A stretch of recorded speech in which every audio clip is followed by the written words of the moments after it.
Hello everyone, मैं ज्योति शर्मा आपके अपने चैनल इजी लिटरेरी लेसन्स पर आपका बहुत बहुत स्वागत करती हूँ। आज का वीडियो विलियम वर्ड्सवर्थ की poem the world is too much with us के क्वेश्चन आंसर्स का रहेगा और ये वीडियो मैंने आप सभी के लेवल को ध्यान में रखकर तैयार किया है। ये क्वेश्चन आंसर्स आप सभी के काम आने वाले हैं, चाहे आप स्कूल या कॉलेज के स्टूडेंट्स हो या आप किसी भी टीचिंग जॉब के लिए तैयारी कर रहे हो या फिर पीजी के एंट्रेंस की तैयारी भी अगर आप कर रहे हैं तो आपके लिए बहुत ही काम आने वाले हैं। वीडियो में लास्ट तक बने रहिए। वीडियो पसंद आए तो लाइक कीजिए, शेयर कीजिए, चैनल को सब्सक्राइब कर लीजिए ताकि जो भी न्यू वीडियो अपलोड किया जाए वो आप तक पहुंच पाए।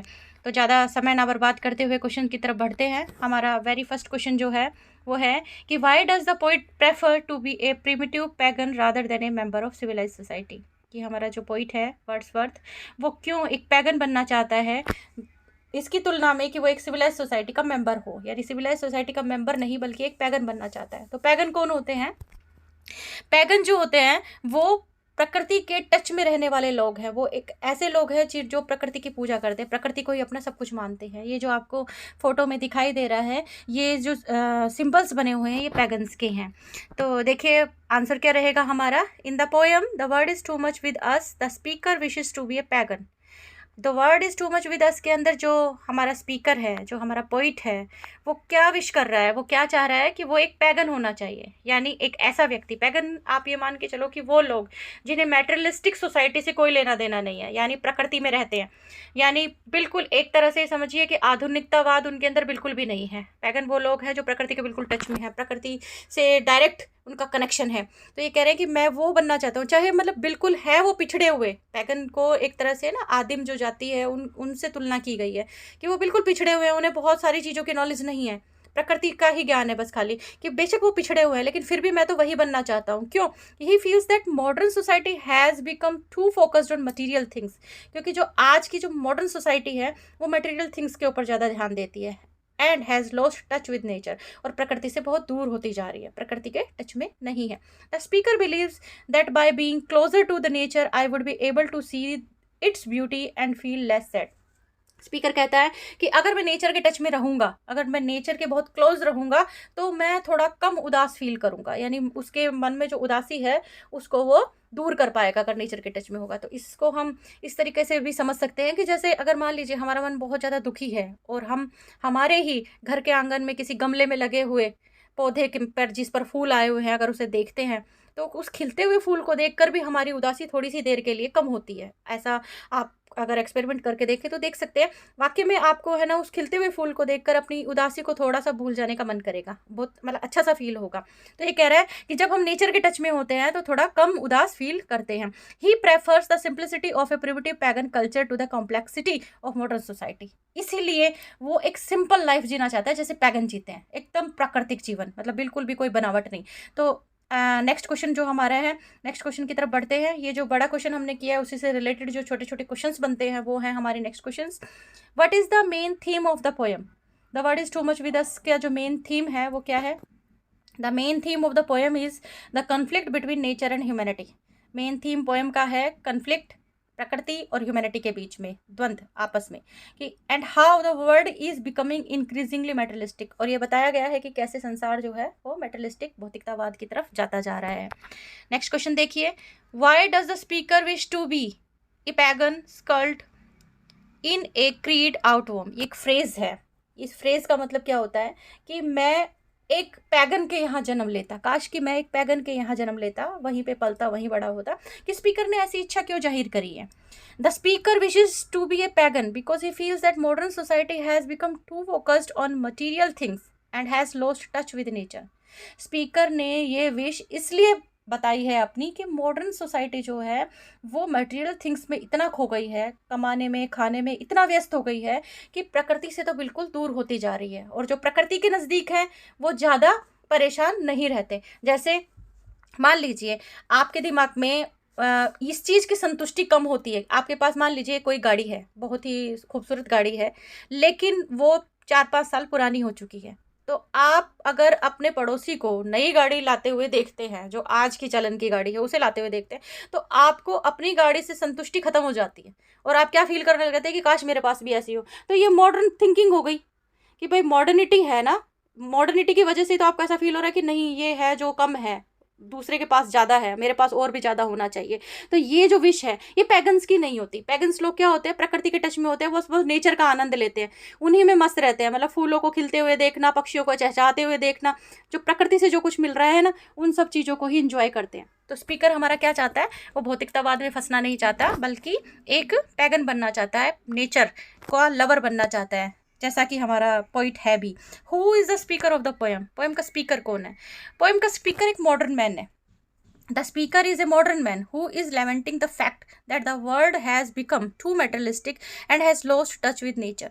जो पोएम का स्पीकर है वो एक मॉडर्न मैन है जो कि लैमेंटिंग कर रहा है। लैमेंटिंग का मतलब विलाप करना, दुख से चिल्लाना या दुख से रोना, विलाप करना। वो इस चीज़ का विलाप कर रहा है कि प्रकृति से उसका संपर्क कम होता जा रहा है और वो बहुत ज़्यादा आधुनिक होता हुआ जा रहा है। तो ये स्पीकर हो गया हमारी पोएम का। आगे देखिए क्वेश्चन क्या है कि टोन क्या है, word is too much with अस की क्या टोन है। तो टोन तो आप समझ ही गए होंगे, टोन क्या होगी इसकी टोन होगी लेमेंट, मीन्स विलाप करने वाली, उदासी से भरी हुई, है ना, दुख से भरी हुई। The tone of the poem is one of lamentation and regret of humanity's disconnection from nature. जो इस पोएम की टोन है वो क्या है, लेमेंटेशन और रिग्रेट है, पछतावा है, विलाप है, ह्यूमैनिटी का डिस्कनेक्शन होता जा रहा है नेचर से, तो इस चीज़ के लिए एक विलाप है। ठीक है, आप आगे बढ़ते हैं। क्वेश्चन, अगला क्वेश्चन क्या है हमारा, who are Proteus and Triton. अब देखिए जो मैंने ये जो दो नाम यहाँ पर आए हैं ना, देखिए आप अपनी नोटबुक में भी नोट कर लीजिए। ये जो दो नाम है प्रोटियस और ट्राइटन, ये है ग्रीक गॉड, यानी ग्रीक माइथोलॉजी के अंदर गॉड है ये। जो हमारा प्रोटियस है ये तो है समुद्र का देवता, सी गॉड है ना, और ट्राइटन भी सी गॉड है, लेकिन एक मरमैन के रूप में माना जाता है ट्राइटन तो, यानी ऊपर से इंसान है, नीचे से मछली है। ये आपको यहाँ पर अगर थोड़ा सा ब्रीफ में लग रहा है ना, तो डिटेल में मैंने पिछले वीडियो में बहुत डिटेल में इसको समझाया है। तो जिन्होंने पिछला वीडियो मेरा नहीं देखा है वो डिस्क्रिप्शन बॉक्स में जाकर लिंक पर क्लिक करेंगे तो पिछला वीडियो मेरा प्ले हो जाएगा। आप उसको चला कर देखेंगे ना तो आपको ये दोनों वर्ड बहुत अच्छे से समझ में आएंगे कि ये दोनों वर्ड्स क्या हैं।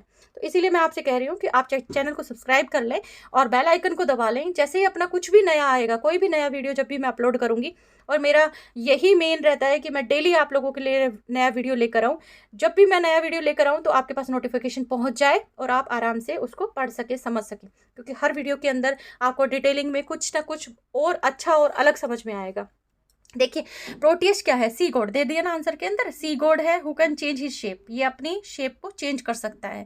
जैसे समुद्र को भी आपने देखा होगा कि समुद्र वैसे नहीं तो टीवी में देखा होगा कि समुद्र कभी तो बिल्कुल शांत होता है और कभी बिल्कुल एकदम बहुत उफान पे आ जाता है, यानी अपनी शेप को बदलता रहता है। इसी तरीके से जो ट्राइटन है, ट्राइटन एक मरमैन है, ऊपर से तो वो इंसान है, नीचे से मछली की शेप में है, वो भी सी गॉड है, लेकिन वो क्या है, वो समुद्र की तलहटी में रहता है और वो क्या करता रहता है, शेल ब्लो करता है, यानी एक धुन बजाता रहता है। तो ये जो दोनों के दोनों आपको बताए गए हैं, ये दोनों के दोनों ग्रीक माइथोलॉजी के गॉड है, ग्रीक माइथोलॉजी के अंदर गॉड माने गए हैं। नेक्स्ट क्वेश्चन की तरफ बढ़ते हैं।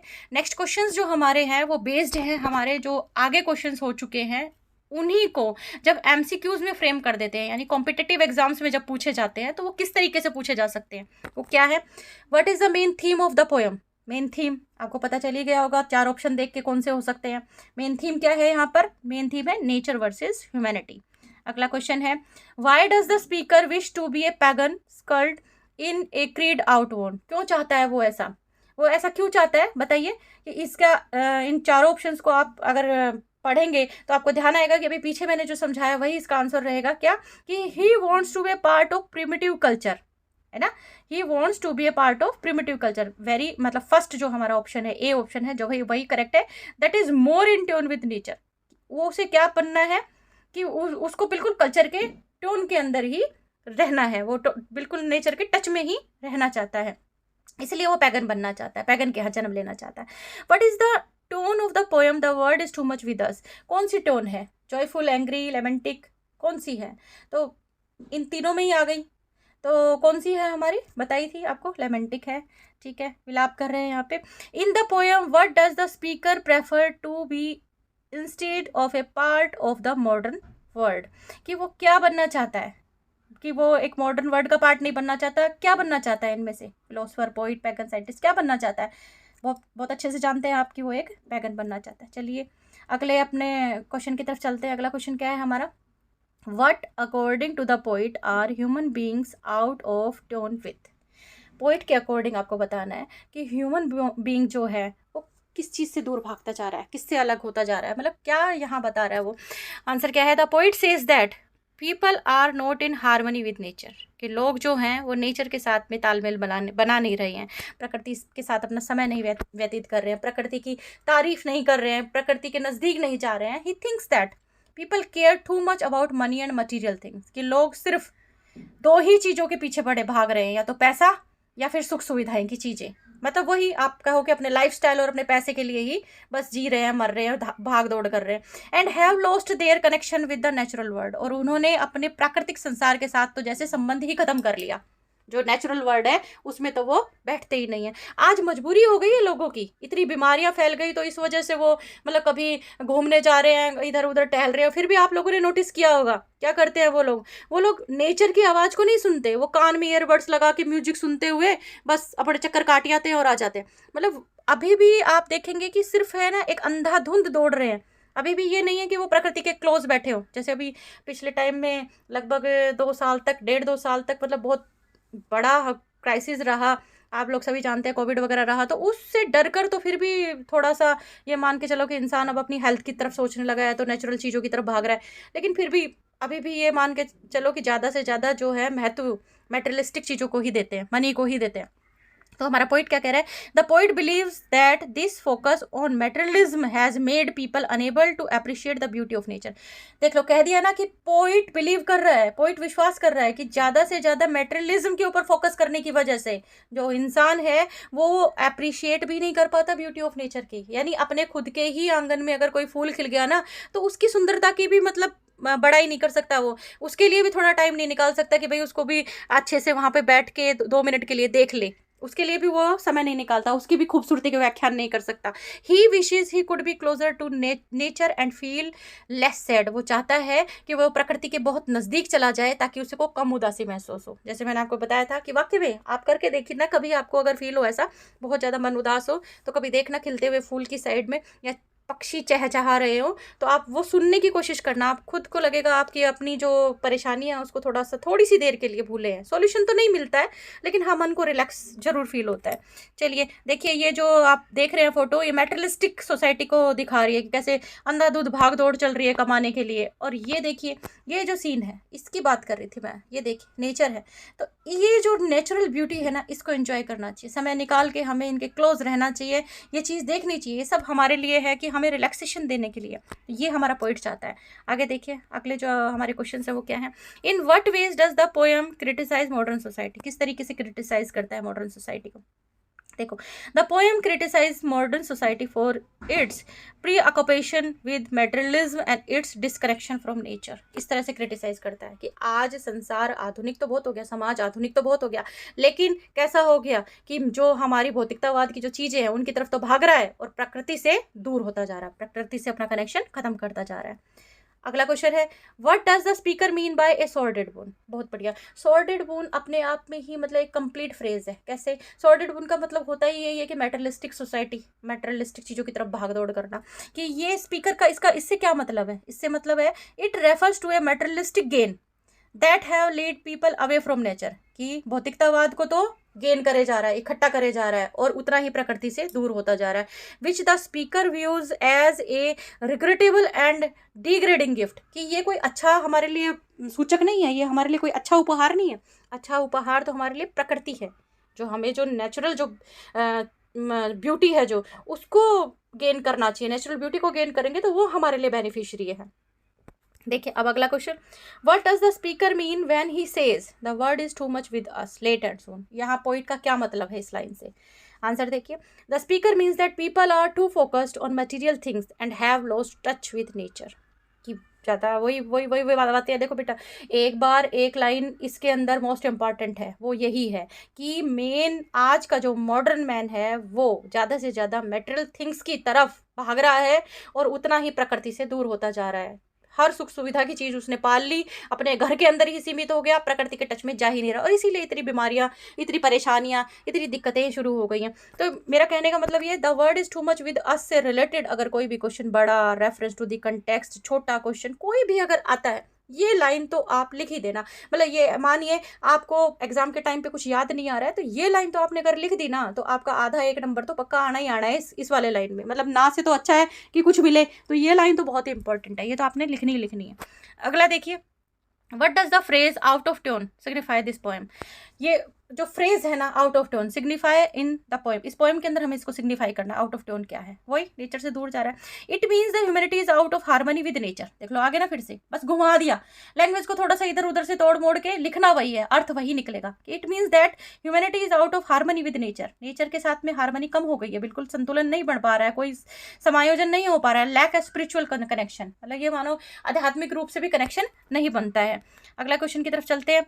What does the speaker mean when he says the word is too much with us late and soon? अब ये हमारे सामने 4 ऑप्शन दे दिए, तो हमें इसमें से आंसर बताना है करेक्ट। देखिए, the word is overwhelming and chaotic, मतलब ये 4 ऑप्शन है, इन 4 में से करेक्ट कौन सा है हमें ये बता रहा। People are too focus on material things and have lost touch with nature. ठीक है, पढ़ते ही समझ गए होंगे आप, बिल्कुल सही, इसका आंसर यही है। People are too focused on material things and have lost touch with nature, यही मतलब निकलता है the word is too much with us late and soon का। अगला क्वेश्चन देखिए, what does the speaker mean by a sordid boon. Sordid boon का मतलब क्या है? आया था ना, अभी समझाया था आपको जब, कि क्या मतलब निकलता है, ए रिग्रेटेबल एंड डिग्रेडिंग गिफ्ट। ये क्या है हमारे लिए? रिग्रेटेबल और डिग्रेडिंग गिफ्ट है। अगला क्वेश्चन देखो, compare the organisation of this sonnet with that of sonnet by William Shakespeare. बहुत ही अच्छा और बहुत ही प्यारा क्वेश्चन है। इसको देखो, मैं आपको बता दूं कि ये क्वेश्चन आपको इस टेबल से बहुत अच्छे से समझ में आएगा। ये जो हमारी टेबल है ना, पेटार्कन और शेक्सपियर सोनेट, इसको मैंने और भी डिटेल से और भी बहुत अच्छे तरीके से जब शेक्सपियर की सोनेट पढ़ाई थी, तो तब मैंने बहुत अच्छे से समझाई थी। कुछ आप यहाँ पे सीख लीजिए, क्योंकि इस क्वेश्चन के अंदर भी यही है, और कुछ आप वहाँ पर भी अच्छे से उस वीडियो को देखेंगे तो और सीखेंगे, मतलब थोड़ा और अच्छे से डिटेल में समझ में आएगा, क्योंकि मैंने और भी थोड़ा सा उसको एलोबरेट किया है। चलिए, इस क्वेश्चन के हिसाब से तो मैं आपको समझाती हूँ कि क्या है। 2 तरह की सोनेट है। सोनेट तो आप जानते ही हैं, पेन और कॉपी अपने हाथ में ले लो और छोटे छोटे पॉइंट्स लिखते भी जाओ कि सोनेट आपको पता है 14 लाइन की होती है। ठीक है, अब एक तो हो गई पेट्रार्कन सोनेट, दूसरी होगी शेक्सपियरन सोनेट। दोनों के अंदर 14 लाइन है, लेकिन उनको डिवाइड किस तरीके से किया है? पेट्रार्क ने क्या किया, ऑक्टेव लिखा एक 8 लाइन का। कितनी लाइन का? ऑक्टेव 8 लाइन का, 8 लाइन है। ठीक है, और उसके बाद में लिख दिया एक सेस्टेट, यानी 6 लाइन का। हो गया ना, 8 और 6 कितने हो गए? 14 हो गए। तो 14 लाइन की सोनेट हो गई। लेकिन पैटर्न क्या हुआ? 8 और 6 वाला। शेक्सपियर ने क्या किया? 4 लाइन का एक क्वार्टर लिखा, फिर 4 का लिखा, फिर 4 का लिखा। कितने हो गए? 12 हो गए। 2 लाइन का फिर एक कपलेट लिख दिया, राइमिंग कपलेट इसे बोलते हैं, ये भी 14 हो गए। तो ये तो हो गए इनके तरीके लिखने के। अब क्या करते हैं ये? अब देखिए, अब ये क्या करते हैं कि पेट्रार्कन सोनेट जो है ना, उसमें तो ऑक्टेव के अंदर एक प्रॉब्लम बताई जाती है ऊपर की 8 लाइन में, और नीचे की 6 लाइन में एक सॉल्यूशन आता है। तो यहाँ पे पोइटिक टर्न आता है। यहाँ पे क्या आता है? पोइटिक टर्न आता है। शेक्सपियरन सोनेट में क्या होगा?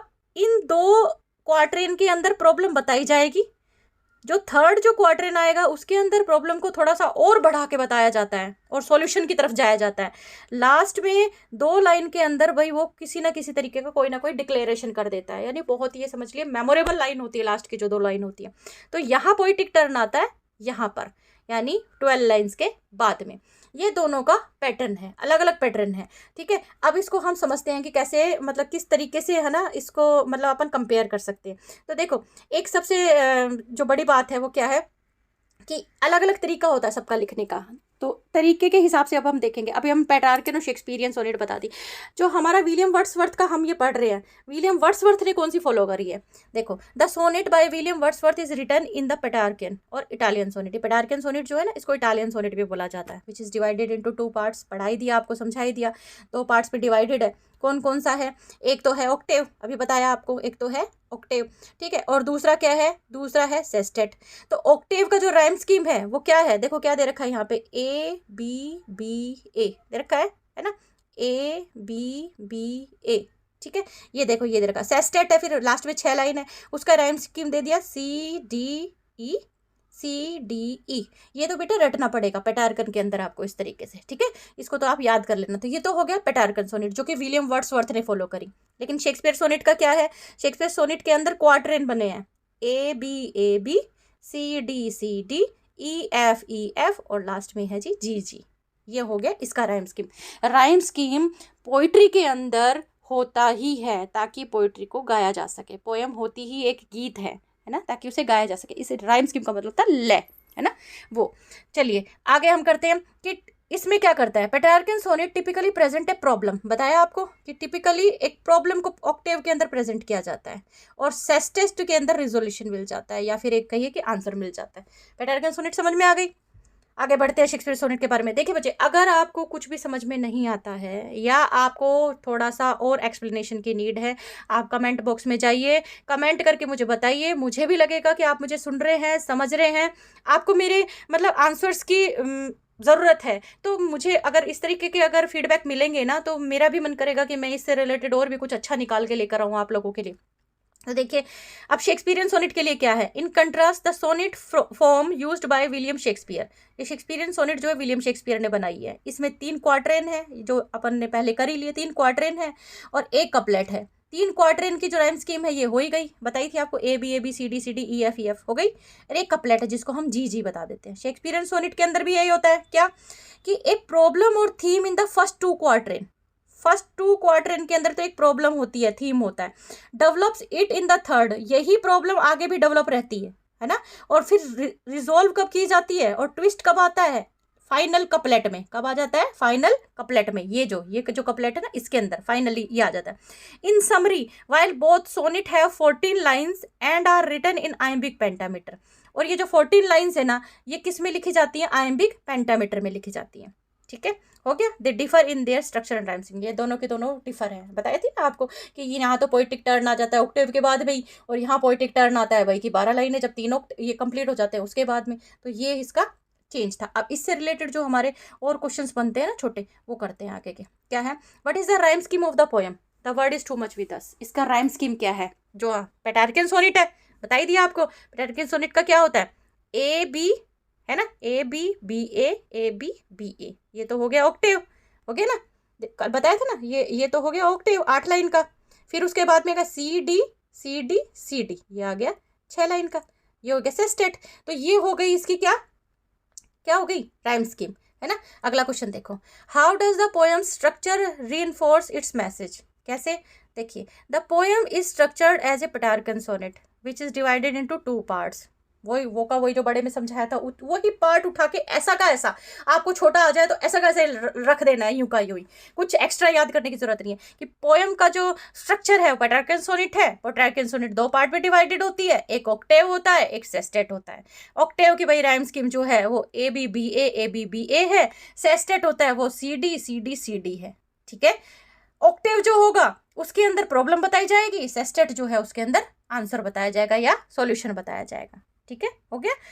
आगे क्वेश्चंस की तरफ चलते हैं।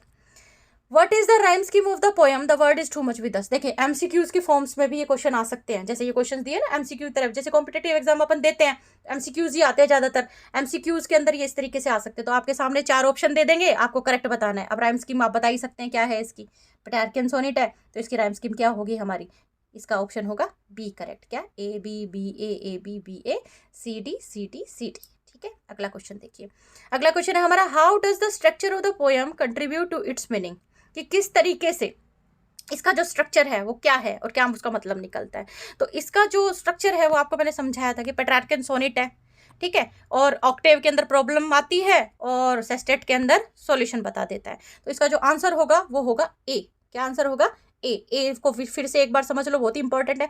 The structure of the poem as a Petrarchan sonnet allows for a clear presentation of a problem in the octave and a resolution और personal response in the sestet. कि स्ट्रक्चर पेट्रार्कन ही follow किया है, clear presentation है problem की। ऊपर जो Octave रहेगा 8 लाइन का रहेगा, उसमें तो प्रॉब्लम आएगी, मतलब प्रॉब्लम बताई जाएगी। कोई भी तरह की प्रॉब्लम हो सकती है, कोई समस्या हो सकती है, कोई भी कुछ भी बता सकता है वो फर्स्ट के अंदर, और उसी से रिलेटेड जो सॉल्यूशन उसको दिमाग में आ रहा है या होना चाहिए वो आगे की 6 लाइनों में बताएगा। तो इसका करेक्ट आंसर जो है वो ए है। आपने वीडियो ध्यान से देखा उसके लिए बहुत बहुत धन्यवाद। वीडियो पसंद आया तो उसे लाइक कीजिए, शेयर कीजिए, चैनल को प्लीज़ प्लीज़ प्लीज़ ज़रूर सब्सक्राइब कर लीजिए। Thank you very much.